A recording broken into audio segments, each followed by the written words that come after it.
Hi, നമസ്തേ, നമസ്കാരം. ചെമ്മീൻ ഇഷ്ടമല്ലാത്തവർ വളരെ കുറവായിരിക്കും. നല്ല സ്പൈസിയായി മുളകും കുരുമുളകും കുടംപുളിയും തേങ്ങാക്കൊത്തും ഒക്കെ ഇട്ട് കുട്ടനാടൻ സ്റ്റൈലിൽ ഒരു ചെമ്മീൻ ഉലർത്താണ് കറി വിത്ത് അമ്മയിലൂടെ ഇന്ന് അമ്മ നമുക്കായി തയ്യാറാക്കുന്നത്. ചെമ്മീൻ തയ്യാറാക്കാനായിട്ട് ഞാനൊരു 1/2 കിലോ ചെമ്മീൻ എടുത്തിട്ടുണ്ട്. അതിൻ്റെ ഷെല്ലൊക്കെ റിമൂവ് ചെയ്തതിന് ശേഷം അതിൻ്റെ വെയിനൊക്കെ റിമൂവ് ചെയ്ത് നല്ലവണ്ണം വൃത്തിയാക്കി വെച്ചിരിക്കുന്നതാണ്. ചെമ്മീൻ ഡീവെയിൻ ചെയ്യുന്നതെന്ന് പറയുമ്പോൾ ഒരു കാര്യം ശ്രദ്ധിക്കേണ്ടത്, ചെമ്മീൻ്റെ ഇവിടെ ഒരു വെയിനുണ്ട്, അതുപോലെ തന്നെ ഇതിൻ്റെ താഴ്ഭാഗത്തും ഇതുപോലെ ഒരു നെർവുണ്ട്. അപ്പോൾ ഇത് രണ്ടും നിങ്ങൾ റിമൂവ് ചെയ്യണം. മുകളിലുള്ളത് ഒരു വെയിനാണ്, അതിൻ്റെ ഇൻറ്റസ്റ്റൈനുമായിട്ട് കണക്റ്റഡ് ആണ്. അതിനകത്ത് എപ്പോഴും മണ്ണ് അങ്ങനത്തതൊക്കെ കാണും. എന്നാൽ താഴെയുള്ള ഈ ഒരു നെർവും കൂടെ നിങ്ങൾ എപ്പോഴും റിമൂവ് ചെയ്യാനായിട്ട് ശ്രദ്ധിക്കണം. അറിയാത്തവർക്ക് വേണ്ടിയിട്ട് പറഞ്ഞു തന്നതാണ്. സാധാരണ നമ്മൾ ചെയ്യുമ്പോൾ എപ്പോഴും വെയിൻ മാത്രമാണ് നമ്മൾ റിമൂവ് ചെയ്ത് തയ്യാറാക്കാറുള്ളത്. പക്ഷേ അലർജി ഉള്ളവർ താഴത്തെ ഈ ഒരു നെർവും കൂടെ റിമൂവ് ചെയ്യുന്നത് നന്നായിരിക്കും. ഒരു ചെറിയ കഷ്ണം ഇഞ്ചി ഇതുപോലെ ചെറുതായിട്ട് ചോപ്പ് ചെയ്ത് വെച്ചിട്ടുണ്ട്. ഒരു 3 വെളുത്തുള്ളി ഇതുപോലെ ചെറുതായിട്ട് കട്ട് ചെയ്ത് വെച്ചിട്ടുണ്ട്. ഒരു 1/2 ടീസ്പൂൺ മഞ്ഞൾപ്പൊടി, 2 ടേബിൾ സ്പൂൺ മുളക് പൊടി, 1/2 ടീസ്പൂൺ കുരുമുളക് ചതച്ചത്, ഒരു ചെറിയ കഷ്ണം കുടംപുളി ഇതുപോലെ 1 ടേബിൾ സ്പൂൺ വെള്ളത്തിൽ ഒന്ന് നല്ലവണ്ണം സോക്ക് ചെയ്ത് വെച്ചിരിക്കുന്നതാണ്. ഒരു 6 ചെറിയ ഉള്ളി ഒന്ന് ചതച്ചെടുത്തിട്ടുണ്ട്. 2-3 തണ്ട് കറിവേപ്പില വേണം. 1 ടീസ്പൂൺ കടുക്, പിന്നെ ആവശ്യത്തിന് വെളിച്ചെണ്ണ വേണം, ഒരു 3-4 ടേബിൾ സ്പൂൺ. ഒരു ചെറിയ കഷ്ണം തേങ്ങയുടെ ഒരു പൂള് ഞാൻ ഇതുപോലെ ചെറുതായിട്ട് അരിഞ്ഞു വെച്ചിട്ടുണ്ട്. ഒരു 1/4 ടീസ്പൂൺ പെരിഞ്ജീരകം പൊടിച്ചു വെച്ചിരിക്കുന്നതാണ്. പിന്നെ ആവശ്യത്തിന് നമുക്ക് ഉപ്പും വേണം. ഇത്ര ഇൻഗ്രീഡിയൻസ് ആണ് നമുക്കിതിന് ആവശ്യമായിട്ടുള്ളത്. ഇനി പെട്ടെന്ന് തന്നെ നമുക്ക് ചെമ്മീൻ തയ്യാറാക്കിയെടുക്കാം. ആദ്യം തന്നെ ഒരു ബൗൾ ഞാൻ എടുത്ത് വെച്ചു. അതിലേക്ക് നമുക്ക് ആ ചെമ്മീൻ്റെ കഷ്ണങ്ങളൊന്ന് ചേർത്ത് കൊടുക്കാം. ഈ ചെമ്മീൻ കണ്ടില്ലേ, ഇതിൻ്റെ മേൽഭാഗവും താഴ്ഭാഗവും ഒരുപോലെ അതിൻ്റെ വെയിനും നെർവും എല്ലാം റിമൂവ് ചെയ്ത് വെച്ചിരിക്കുന്നതാണ്. ഇതിലേക്ക് ആ മുളക് പൊടിയും ആ കുരുമുളക് പൊടിയും കൂടെ ചേർത്ത് കൊടുക്കാം. അതിനുശേഷം അതിലേക്ക് 1 ടേബിൾ സ്പൂൺ വെളിച്ചെണ്ണ കൂടി അങ്ങ് ചേർത്ത് കൊടുക്കണം. ആവശ്യത്തിന് ഉപ്പും കൂടെ ചേർത്ത് കൊടുക്കാം നമുക്ക്. ഇനി അതിലേക്ക് 2 ടേബിൾ സ്പൂൺ വെള്ളം കൂടെ അങ്ങ് ചേർത്ത് കൊടുക്കാം. ഇനി കൈകൊണ്ട് ഇത് നല്ലവണ്ണം അങ്ങ് മിക്സാക്കി നല്ലവണ്ണം അങ്ങ് മാരിനേറ്റ് ചെയ്യണം. ഇതിലേക്ക് ആ വെളിച്ചെണ്ണ ചേർത്ത് കൊടുക്കുന്നത് കൊണ്ട് പെട്ടെന്ന് തന്നെ ആ മുളക് പൊടിയൊക്കെ നമ്മുടെ ചെമ്മീനിലേക്ക് അങ്ങ് പിടിച്ചു കിട്ടും. അപ്പോൾ ആ മുളക് പൊടിയും കുരുമുളക് പൊടിയും എല്ലാം ആ ചെമ്മീനിലേക്ക് നല്ലതായിട്ട് മിക്സ് ആയിട്ടുണ്ട്. ഇനി നമുക്കിതൊരു അടപ്പ് കൊണ്ട് അടച്ചിട്ട് ഒരു 1/2 മണിക്കൂർ ഒന്ന് റെസ്റ്റ് ചെയ്യാനായിട്ട് വെക്കാം. ഇനി ഇതുപോലെ ഒരു പാൻ ഞാൻ സ്റ്റൗവിൽ വെച്ചിട്ടുണ്ട്. അതിലേക്ക് ഒരു 3 ടേബിൾ സ്പൂൺ വെളിച്ചെണ്ണ നമുക്കങ്ങ് ചേർത്ത് കൊടുക്കാം. എണ്ണ നല്ലവണ്ണം ചൂടായി വന്നാൽ അതിലേക്ക് എടുത്ത് വെച്ചിരുന്ന കടുക് അങ്ങ് ചേർത്ത് കൊടുക്കണം. കടുക് നല്ലവണ്ണം പൊട്ടിക്കഴിഞ്ഞാൽ അതിലേക്ക് കറിവേപ്പില കൂടെ നമുക്കങ്ങ് ചേർത്ത് കൊടുക്കാം. അതിനുശേഷം ആ ഇഞ്ചി അരിഞ്ഞ് വെച്ചിരുന്നത് കൂടെ നമുക്കതിലേക്ക് ചേർത്ത് കൊടുക്കാം. വെളുത്തുള്ളി അരിഞ്ഞതും കൂടെ അതിലേക്ക് നമുക്കങ്ങ് ചേർത്ത് കൊടുക്കാം. ഇനി നല്ലവണ്ണം ഒന്ന് ഇളക്കി ഒന്ന് നന്നായിട്ട് ആ ഇഞ്ചിയുടെയും വെളുത്തുള്ളിയുടെയും പച്ചമണം ഒക്കെ ഒന്ന് മാറി ഒന്ന് നല്ലൊരു സ്മെല്ലൊക്കെ വരുന്നിടം വരെ നമുക്കൊന്ന് ഇളക്കി കൊടുക്കാം. ആ ഇഞ്ചിയും വെളുത്തുള്ളിയൊക്കെ ഒന്നങ്ങ് മൂത്ത് വരണം. ഈ ഒരു സമയത്ത് ആ തേങ്ങാക്കൊത്തെടുത്ത് വെച്ചിരുന്നത് അതിലേക്ക് അങ്ങ് ചേർത്ത് നല്ലവണ്ണം ഒന്ന് വഴറ്റി കൊടുക്കുക. അതിനുശേഷം അതിലേക്ക് എടുത്ത് വെച്ചിരുന്ന മഞ്ഞൾപ്പൊടി നമുക്കങ്ങ് ചേർത്ത് കൊടുക്കാം. ഇനി അതിലേക്ക് ആ പെരിഞ്ജീരകത്തിൻ്റെ പൊടിയും കൂടെ നമുക്ക് ചേർത്ത് കൊടുക്കാം. ആ മഞ്ഞൾപ്പൊടിയുടെ പച്ചമണമൊക്കെ ഒന്ന് മാറി വരണം. ആ പെരിഞ്ജീരകം ഒന്ന് ചെറുതായിട്ട് മൂത്ത് വന്നു കഴിഞ്ഞാൽ അതിലേക്ക് നമ്മൾ ആ ചെമ്മീൻ മാരിനേറ്റ് ചെയ്ത് വെച്ചിരുന്നത് ചേർത്ത് കൊടുക്കണം. മുഴുവനായിട്ട് ആ മസാലയൊക്കെ പാനിലേക്ക് അങ്ങ് ചേർത്ത് കൊടുക്കണം. ഇനി നന്നായിട്ടങ്ങ് ഇളക്കി അങ്ങ് യോജിപ്പിക്കുക. ചെമ്മീൻ പെട്ടെന്ന് തന്നെ നമുക്ക് വെന്ത് കിട്ടും. അതിനധികം വേവൊന്നുമില്ല. നമ്മൾ കൂടുതൽ ഒത്തിരി വെള്ളമൊക്കെ ഒഴിച്ച് നമ്മൾ ചെമ്മീൻ ഒരിക്കലും കുക്ക് ചെയ്യാൻ പാടില്ല. ഒത്തിരി വെള്ളത്തിലൊക്കെ കുക്ക് ചെയ്ത് കഴിഞ്ഞാൽ ചെമ്മീൻ്റെ ടെക്സ്ചറും മാറിപ്പോകും, അതിൻ്റെ സ്വാദും നമുക്ക് നഷ്ടപ്പെടും. ആവശ്യത്തിന് വെള്ളം ഒഴിച്ച് വേണം നമ്മൾ ചെമ്മീൻ എപ്പോഴും വേവിച്ചെടുക്കാൻ. ഇതിലിപ്പം നമ്മൾ അധികം ഒന്നും വെള്ളമൊന്നും ചേർത്തല്ല നമ്മളിവിടെ കുക്ക് ചെയ്യുന്നത്.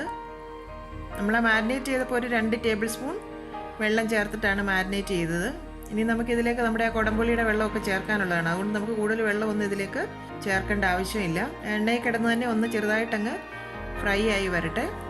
ഇപ്പോൾ ഒന്ന് ചെറുതായിട്ടൊന്ന് ആ ചെമ്മീനൊക്കെ ഒന്ന് ഫ്രൈ ആയി വന്നിട്ടുണ്ട്. ആ ഒരു സമയത്ത് നമുക്ക് അതിലേക്ക് ആ കുടംപുളി എടുത്ത് വെച്ചിരുന്നതിൽ നിന്ന് ആ വെള്ളം മാത്രം അതിലേക്ക് ചേർത്ത് കൊടുക്കുക. കുടംപുളി ചേർക്കേണ്ട ആവശ്യമില്ല. 1 ടേബിൾ സ്പൂൺ വെള്ളത്തിലാണ് നമ്മൾ ആ കുടംപുളി സോക്ക് ചെയ്ത് വെച്ചിരുന്നത്. ആ ഒരു വെള്ളം കൂടെ നമുക്ക് ഇതിലേക്ക് അങ്ങ് ചേർത്ത് കൊടുക്കാം. ഇതിൽ ആവശ്യത്തിന് എണ്ണയുണ്ട്, ആവശ്യത്തിനുള്ള വെള്ളവും ഉണ്ട്. പിന്നെ ചെമ്മീനിൽ നിന്ന് നല്ലവണ്ണം വെള്ളം ഇറങ്ങി വരും. ആ ഒരു വെള്ളത്തിൽ തന്നെ വേണം നമുക്കിത് കുക്കാക്കി എടുക്കാൻ. നന്നായിട്ടങ്ങ് ഇളക്കി യോജിപ്പിക്കുക. അപ്പം നമ്മുടെ ചെമ്മീനൊക്കെ ഒന്ന് ഏതാണ്ട് കുക്കായി വന്നിട്ടുണ്ട്. അതിൻ്റെ കളറൊക്കെ ഒന്ന് മാറി വന്നിട്ടുണ്ട്. കുറച്ചൊരു വെള്ള കളറായി മാറിയിട്ടുണ്ടല്ലോ. അപ്പോൾ ഏതാണ്ട് കുക്കായി വന്നിട്ടുണ്ട്. ഇപ്പം ഈ ഒരു സമയത്ത് അതിലേക്ക് ആ ചതച്ച് വെച്ചിരിക്കുന്ന ചെറിയ ഉള്ളിയും കൂടെ അങ്ങ് ചേർത്ത് കൊടുക്കാം. ചെമ്മീന് ശരിക്കും ഒരു മധുരം ഉണ്ടല്ലോ.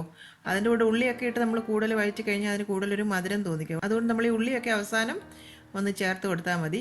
അപ്പോൾ ഈ ഒരു സമയത്ത് നിങ്ങൾ ഇതിൻ്റെ ഉപ്പൊക്കെ ഒന്ന് ചെക്ക് ചെയ്ത് നോക്കുക. അപ്പോൾ ശരിക്കും ഉപ്പൊക്കെ ആവശ്യത്തിനുണ്ട്. വീണ്ടും ഒന്നും കൂടെ ഒരു മിനിറ്റ് ഒന്ന് ഇളക്കിയതിന് ശേഷം നമുക്കൊരു അടപ്പ് കൊണ്ട് ഇതൊന്ന് അടച്ചു വെക്കാം. ഒരു 5 മിനിറ്റ് ഇതുപോലൊന്ന് അടച്ചു വെച്ച് വേവിക്കണം. അപ്പോൾ ആ ചെമ്മീനിലെ വെള്ളമൊക്കെ ഇറങ്ങി വരും. പിന്നെ അതിന് ആ കുടംപുളിയുടെ വെള്ളവും നമ്മളെ മാരിനേറ്റ് ചെയ്ത വെള്ളവും എല്ലാം കൂടി ഇറങ്ങി വന്ന് ആ ഒരു വെള്ളത്തിൽ തന്നെ കിടന്ന് ചെമ്മീൻ നല്ലവണ്ണം വെന്ത് കിട്ടും. കൂടുതലായിട്ട് നമ്മൾ ഒട്ടും വെള്ളം ഇതിൽ ചേർക്കരുത്. അങ്ങനെ ചേർത്ത് കഴിഞ്ഞാൽ ഞാൻ പറഞ്ഞില്ലേ, ചെമ്മീൻ്റെ ആ ഒരു സ്വാദ് നമുക്ക് നഷ്ടപ്പെടും. ചെമ്മീൻ ഉലർത്തിയൊക്കെ എടുക്കുമ്പം ഈ ഒരു വെള്ളത്തിൽ തന്നെ വേണം അതിരുന്ന് കുക്കായി കിട്ടാൻ. ഒരു 5 മിനിറ്റിന് ശേഷം നമുക്ക് ഈ അടപ്പൊന്ന് തുറന്ന് നോക്കാം. ഉണ്ടല്ലേ, വെള്ളമൊക്കെ നല്ലവണ്ണം അതിൽ നിന്ന് ഇറങ്ങി വന്നിട്ടുണ്ട്. ഒട്ടും തന്നെ നമ്മൾ എക്സ്ട്രാ വെള്ളം ഇതിനകത്ത് ചേർത്തിട്ടില്ല. എന്നിട്ടും അതിൽ നിന്ന് വെള്ളം കണ്ടില്ലേ, നല്ലവണ്ണം ചെമ്മീനിൽ നിന്ന് ഇറങ്ങി വന്നിട്ടുണ്ട്.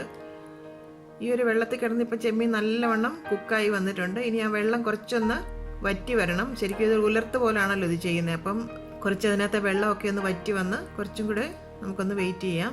നല്ലവണ്ണം ഒന്ന് ഇളക്കി കൊടുക്കുക. അപ്പോൾ അതിലെ വെള്ളമൊക്കെ ഏതാണ്ട് വറ്റി വന്നിട്ടുണ്ട്. എങ്കിലും കുറച്ചും കൂടെ ആ വെള്ളം ഒന്ന് വറ്റി വരണം. നല്ലവണ്ണം അങ്ങ് ഇളക്കി കൊടുക്കുക. ഫ്ലെയിം ഈ സമയത്ത് ഒരു മീഡിയം ടു ഹൈ ഫ്ലെയിമിൽ വെക്കാം. ഇതിലെ വെള്ളമൊക്കെ നല്ലവണ്ണം വറ്റി വന്നിട്ടുണ്ട്. അതിൻ്റെ കളറൊക്കെ ഒന്ന് മാറി നല്ലൊരു റോസ്റ്റ് പരുവമായിട്ടുണ്ട്. ശരിക്കും നല്ലൊരു സ്വാദാണ് ഇങ്ങനെ ചെമ്മീൻ റോസ്റ്റ് ചെയ്തെടുക്കുമ്പം. നമ്മൾ കൂടുതലൊരു വെള്ളത്തിലൊക്കെ ഇട്ട് വേവിച്ചെടുത്ത് കഴിഞ്ഞാൽ നമുക്ക് ആ ചെമ്മീൻ്റെ സ്വാദ് നമുക്ക് നഷ്ടപ്പെടും, ഞാൻ പറഞ്ഞ പോലെ. അപ്പോൾ നിങ്ങളിങ്ങനെ വീട്ടിൽ തീർച്ചയായിട്ടും ട്രൈ ചെയ്ത് നോക്കണം. ഇതൊരു കുട്ടനാടൻ സ്റ്റൈലിലുള്ള ഒരു ചെമ്മീൻ ഉലർത്താണ്. ഇപ്പോൾ ഒരു 2 മിനിറ്റ് കൂടെ കഴിഞ്ഞിട്ടുണ്ട്. അതിലെ വെള്ളമൊക്കെ നല്ലവണ്ണം വറ്റി വന്നിട്ടുണ്ട്. അതിലെ എണ്ണയൊക്കെ തെളിഞ്ഞ് വന്നിട്ടുണ്ട്. കണ്ടില്ലേ, നല്ല മസാലയൊക്കെ നല്ലവണ്ണം ചെമ്മീനിലേക്ക് കോട്ടായി കിട്ടിയിട്ടുണ്ട്. ശരിക്കും ചെമ്മീൻ ഇങ്ങനെ ഒന്ന് വെച്ച് നിങ്ങൾ നോക്കൂ, അടിപൊളി ടേസ്റ്റാണ്. ചോറിൻ്റെ കൂടെയോ ചപ്പാത്തിയുടെ കൂടെയോ എന്തിൻ്റെ വേണമെങ്കിലും നിങ്ങൾക്ക് കഴിക്കാം. കുറച്ച് സ്പൈസിയാണ്. പിന്നെ എരിവിൻ്റെയൊക്കെ ക്വാണ്ടിറ്റി നിങ്ങൾക്ക് ഇഷ്ടം പോലെ കുറച്ച് അങ്ങോട്ടും ഇങ്ങോട്ടൊക്കെ മാറ്റം വരുത്താം. അപ്പോൾ നിങ്ങൾ എല്ലാവരും തീർച്ചയായിട്ടും ഈ ഒരു ഡിഷ് വീട്ടിൽ ട്രൈ ചെയ്ത് നോക്കണം. എല്ലാവരും അഭിപ്രായം അറിയിക്കണം. ഇനി നമുക്കിത് ലിഡ് കൊണ്ട് അങ്ങ് അടച്ചു വെക്കാം. അതിനുശേഷം ഒരു സെർവിങ് പ്ലേറ്റിലേക്ക് നമുക്ക് സെർവ് ചെയ്യാം.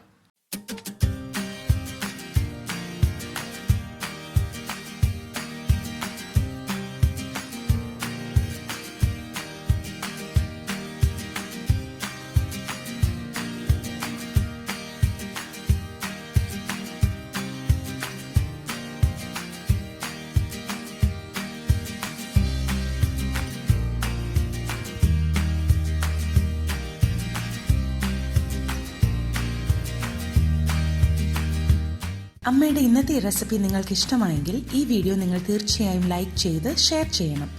ഒപ്പം തന്നെ കറി വിത്ത് അമ്മ സബ്സ്ക്രൈബ് ചെയ്യാനും ബെൽ ഐക്കൺ ക്ലിക്ക് ചെയ്യാനും മറക്കരുത്. പെട്ടെന്ന് തന്നെ ഞാനും അമ്മയും മറ്റൊരു റെസിപ്പിയുമായി എത്തും. അതുവരേക്കും നന്ദി, ഗുഡ് ബൈ.